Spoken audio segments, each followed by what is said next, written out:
أعوذ بالله من الشيطان الرجيم بسم الله الرحمن الرحيم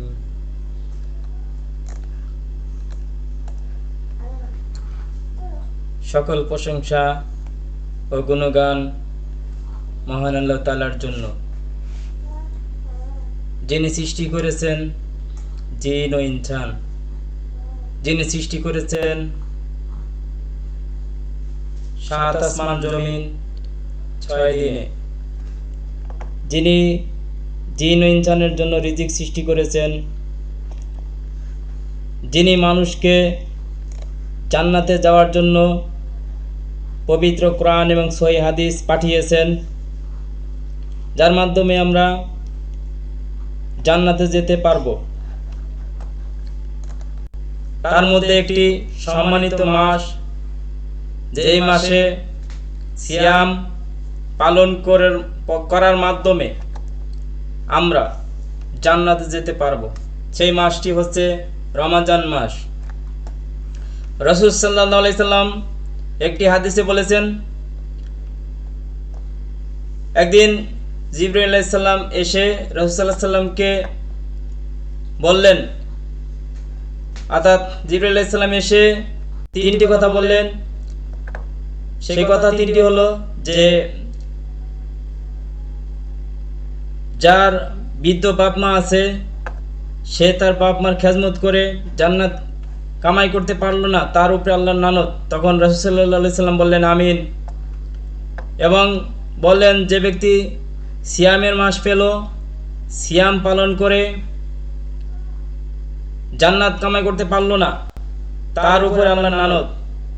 রাসূল সাল্লাল্লাহু আলাইহি সাল্লাম বললেন আমিন। তারপরে বলা হলো, যে ব্যক্তি মুহাম্মদ সাল্লাল্লাহু আলাইহি ওয়াসাল্লামের নাম শোনা মাত্রই দুরূদ পড়ল না, তার উপরে আল্লাহর লানত। অর্থাৎ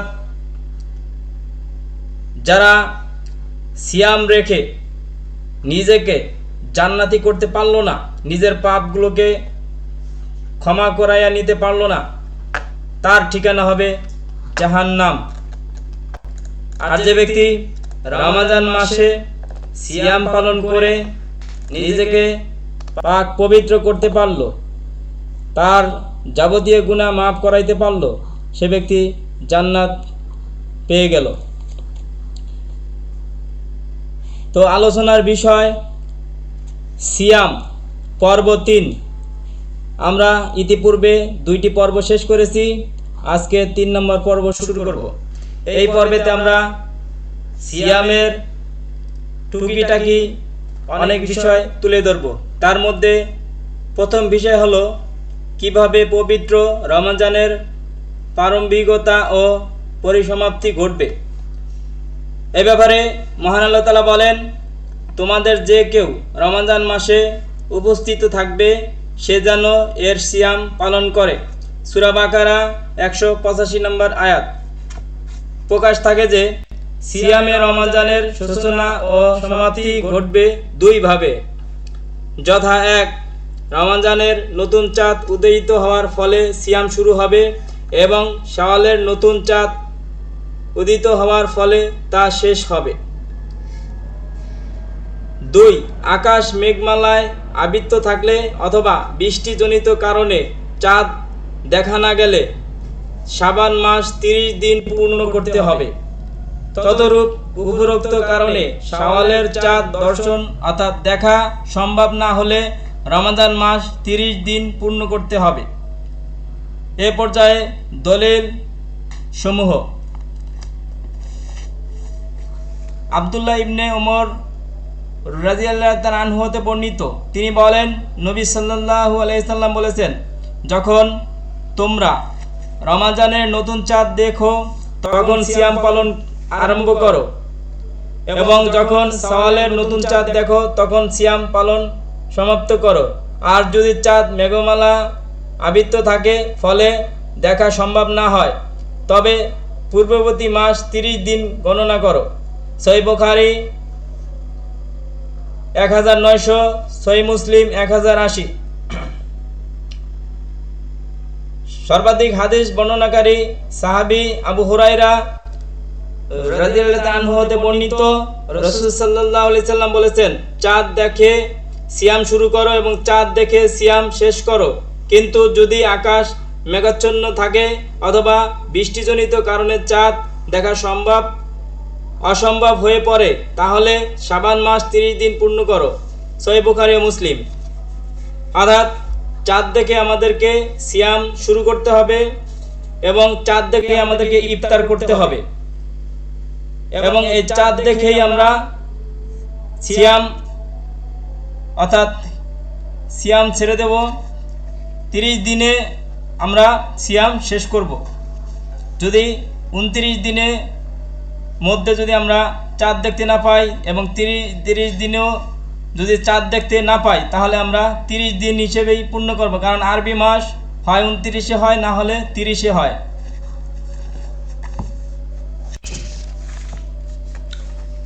উল্লেখিত উপরোক্ত হাদিসদ্বয়ের আলোকে একথা অনুমেয় যে আকাশ মেঘাচ্ছন্ন থাকার কারণে কোনো ব্যক্তি বা সমাজ চাঁদ দেখতে সক্ষম না হলে তারা নির্ভরযোগ্য সূত্রে সংবাদ বা চাঁদ দেখা কমিটি কর্তৃক প্রচারিত সংবাদ সম্পূর্ণ নিশ্চিত রূপে অবহিত হয়ে সে অনুপাতে সিয়াম পালন করবে এবং সিয়াম ভঙ্গ করবে।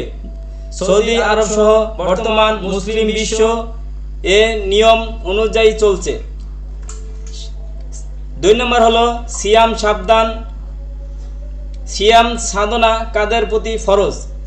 2 নম্বর বিষয় হলো সিয়াম সাধনা কাদের প্রতি ফরজ। প্রকাশ থাকে যে সিয়াম প্রতিটি মুসলিম নরনারী, ছোট বড়, শিক্ষিত অশিক্ষিত, ধনী দরিদ্র, সর্বশেষে সকল বালিকা ব্যক্তির প্রতি ফরজ। তবে এ পর্যায়ে কতিপয় শর্ত আরোপ করা হয়েছে। শর্তগুলো: 1. মুসলিম হওয়া। 1 নম্বর হচ্ছে তাকে অবশ্যই মুসলিম হতে হবে। অতএব কোনো অমুসলিম বা নাস্তিক সিয়াম পালন করলে তা বিশুদ্ধ হবে না, কেননা তারা ইবাদতের হকদার নয়। অবশ্যই যে দিন কোনো অমুসলিম ইসলাম গ্রহণ করবে সেদিন হতে তার প্রতি সিয়াম পালন করা ফরজ হয়ে যাবে, আর অতীতের সিয়াম সমূহ কাজা করতে হবে না। এ পর্যায়ে মহান আল্লাহ তাআলা ঘোষণা করেন, হে রাসূল সাল্লাল্লাহু আলাইহি সাল্লাম, বলুন, যারা কাফের বা নাস্তিক হয়েছে যদি ও অবস্থা থেকে বিরত হয়ে ইসলামের দিকে প্রত্যাবর্তন করে, অর্থাৎ যারা ইহুদি খ্রিস্টান, যারা হিন্দু বৌদ্ধ, যারা অন্যান্য ধর্মে আছে, তারা যদি তাদের ধর্ম বাদ দিয়ে ইসলাম ধর্ম গ্রহণ করে, যদি ঈমান আনে ও নেক আমল করতে চায়, তাহলে তাদের উপরেও সেদিন থেকে সিয়াম ফরজ করা হবে এবং তাদের যাবতীয় পাপরাশি মার্জনা করে দেওয়া হবে। সূরা আল-আনাম, সূরা আনফাল 38 নম্বর আয়াত। অর্থাৎ কেউ যদি, কোনো অমুসলিম যদি নতুন মুসলিম হয় এবং সে যদি অন্তর থেকে ঈমান আনে ও নেক আমল শুরু করে, তাহলে তার যাবতীয় পাপ ক্ষমা করে দেওয়া হবে। 2 নম্বরে হচ্ছে বালেগ তথা প্রাপ্তবয়স্কা হতে হবে। 2 নম্বর হচ্ছে বালেগ তথা প্রাপ্তবয়স্কা হতে হবে। সুতরাং কোনো নাবালিকা প্রতি সিয়াম ফরজ নয়। অবশ্যই বালক বালিকার সিয়াম পালন নফল রূপে গৃহীত হবে, তার সওয়াব প্রদান করা হবে। সেহেতু অভিভাবকদের উচিত তাদের সক্ষম ছোট ছেলে মেয়েদের সিয়াম পালনের প্রতি উৎসাহ দেয়া, অভ্যাস গড়ে তোলা এবং এ ব্যাপারে তাদের উৎসাহ প্রদান করা, কোনো পুরস্কার বিতরণের মাধ্যমে হলেও। প্রসঙ্গত, অনেক পিতামাতা তাদের সক্ষম প্রাপ্ত বয়স ছেলে মেয়েদের এ ব্যাপারে উৎসাহ ও প্রেরণা বদলে সিয়ামের অভ্যাস না করিয়ে বরং বিভিন্ন অজুহাতে বাধা প্রদান করে থাকেন। অনেকে এ যুক্তি দেন যে এদের প্রতি সিয়াম ফরজ হয়নি, সেহেতু পানাহার থেকে বিরত রেখে সিয়ামের মাধ্যমে কষ্ট দেয়া সমুচিত নয়। ফলে এ জাতীয় ছেলে মেয়েরা প্রাপ্ত বয়স হয়েও অনেক সিয়াম পালনের কল্পনা অতীত কষ্ট অনুভব করে থাকে এবং যার ফলে তারা নির্দ্বিধায় সিয়াম ভঙ্গ করতে থাকে। তাই মাতা পিতার এ জাতীয় যুক্তি বা সোহাগ ছেলে মেয়েদেরকে ধ্বংসের দিকে ঠেলে দেওয়ার নাস্তিক বউ কিছু নয়, নাস্তিকতা ছাড়া আর কিছুই নয়। আল্লাহ আমাদেরকে সঠিক জ্ঞান দান করুক।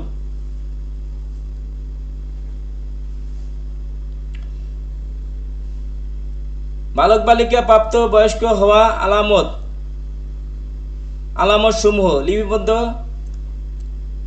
1 নম্বরে হচ্ছে স্বপ্নদোষ বা অন্য কোনো ভাবে বীর্যপাত হওয়া।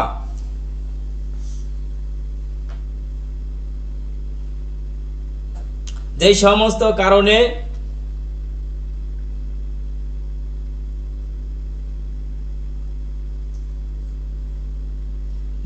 যে সমস্ত কারণগুলো দেখা দিলে তাদেরকে প্রাপ্তবয়স্ক গণ্য করা হবে। 1 নম্বর হলো স্বপ্নদোষ বা অন্য কোনো ভাবে বীর্যপাত হওয়া। বীর্য বলা হয় যা উত্তেজনার সময় গাঢ় তরল পদার্থ তড়িৎ গতিতে নির্দিত হয়। 2 নম্বর হলো লজ্জাস্থান লোম গজানো। 3 নম্বর হলো 15 বছর পূর্ণ হওয়া। উপরোক্ত এই 3টি ছেলে মেয়ে উভয়ের ক্ষেত্রে সমভাবে প্রযোজ্য, তথা কোনো ছেলে হোক বা মেয়ে হোক উপরোক্ত 3টি আলামতের যে কোনো একটি প্রকাশ পেলেই তাকে প্রাপ্ত বয়স বাধ্য ধার্য করা হবে। 4 নম্বর হলো মেয়েদের ক্ষেত্রে আরও একটি বিশেষ আলামত রয়েছে, তা হলো হায়েজ বা মাসিক রক্তস্রাব শুরু হওয়া। যদি এই স্বভাবটি দেখা যায় তাহলে সে সিয়াম পালন করতে পারবে।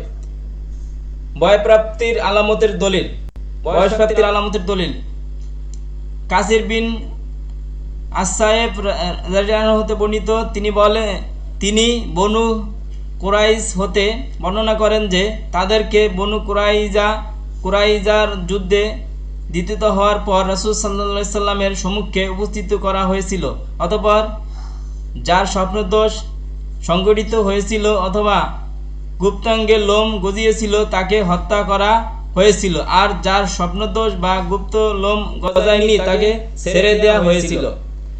দলিল নাসাই ইবনে মাজাহ। আব্দুল্লাহ বিন উমর রাদিয়াল্লাহু আনহু হতে বর্ণিত যে রাসূল সাল্লাল্লাহু আলাইহি সাল্লামের সম্মুখে উহুদের যুদ্ধে তাকে উপস্থিত করা হয়েছিল। তখন তিনি 14 বছরের কিশোর ছিলেন, বিদায় যুদ্ধে অংশগ্রহণের অনুমতি প্রদান করলেন না। অথচ পরীক্ষার যুদ্ধে 15 বছর পূর্ণ হওয়াতে অনুমতি প্রদান করলেন। দলিল নাসাই ইবনে মাজাহ, হাদিস সহিহ। নাসাই হাদিস নাম্বার 3209, 2 নম্বর খণ্ড, পৃষ্ঠা নাম্বার 723। অর্থাৎ এই দলিলগুলো থেকে বোঝা গেল যে 15 বছর হলে পুরুষের প্রাপ্ত বয়স হয়, আর নারীদের মাসিক শুরু হলেই প্রাপ্ত বয়স হয়। 3 নম্বর হলো সুস্থ জ্ঞান বুদ্ধি সম্পূর্ণ হওয়া। কেননা পাগল বা অজ্ঞান ব্যক্তির প্রতি সিয়াম ফরজ নয়। পাগল যখন সুস্থ হবে, অজ্ঞান যখন হুঁশ ফিরে পাবে তখন তাকে সিয়াম পালন করতে হবে। জ্ঞান শূন্য অবস্থায় যা ভঙ্গ হয়েছে তা কাজা করতে হবে না। শর্ত দুটি বয়সপ্রাপ্তি ও সুস্থ জ্ঞান সম্পূর্ণ হওয়া। দলিল এই ব্যাপারে হাদিসে এসেছে, আয়েশা রাদিয়াল্লাহু আনহা হতে বর্ণিত, রাসূল সাল্লাল্লাহু আলাইহি সাল্লাম বলেছেন, 3 ব্যক্তির পাপ লেখা স্থগিত রাখা হয়। 3 ব্যক্তির পাপ লেখা হয় না। 1 ঘুমন্ত ব্যক্তির যতক্ষণ সে জাগ্রত না হবে, আর বালক যতক্ষণ পর্যন্ত না প্রাপ্ত বয়স হবে। 3 নম্বর হলো পাগল যতক্ষণ পর্যন্ত বিবেক ফিরে না পাবে। অপর বর্ণনা এসেছে যতক্ষণ পর্যন্ত জ্ঞান ফিরে না পাবে। হাদিসটি বিশুদ্ধ। দলিল সহিহ নাসাই হাদিস নাম্বার 3210, 2 নম্বর খণ্ড, 723 নম্বর পৃষ্ঠা। এবং সহিহ ইবনে মাজাহ হাদিস নাম্বার 2041, খণ্ড 2, পৃষ্ঠা 347।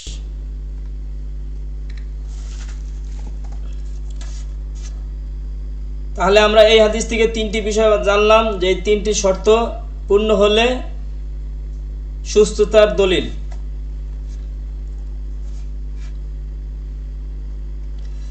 4 নম্বর হলো স্বীয় বাসস্থলে অবস্থানকারী হতে হবে, কেননা ভ্রমণকারীর প্রতি সিয়াম ফরজ নয়। ভ্রমণ করা অবস্থায় সিয়াম পালন করা না করা তার ইচ্ছাধীন, কিন্তু পরবর্তীতে তা অবশ্যই পালন করতে হবে।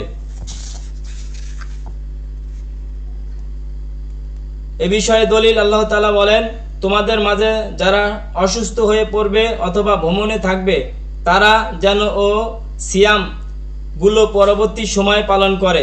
সূরা বাকারা 185 নম্বর আয়াত। নিঃসন্দেহে আল্লাহ তাআলার পক্ষ হতে তার বান্দাদের প্রতি এটি একটি বিশেষ রহমত ও বিশেষ অনুগ্রহ। প্রিয় ভাই বোনেরা, সলাতের সময় হয়েছে, তা আজকে আমরা এই পর্বটি এখানে শেষ করছি। 4র্থ পর্ব নিয়ে আসবো সালাতের পরে। সবাই ভালো থাকবেন, আল্লাহ হাফেজ।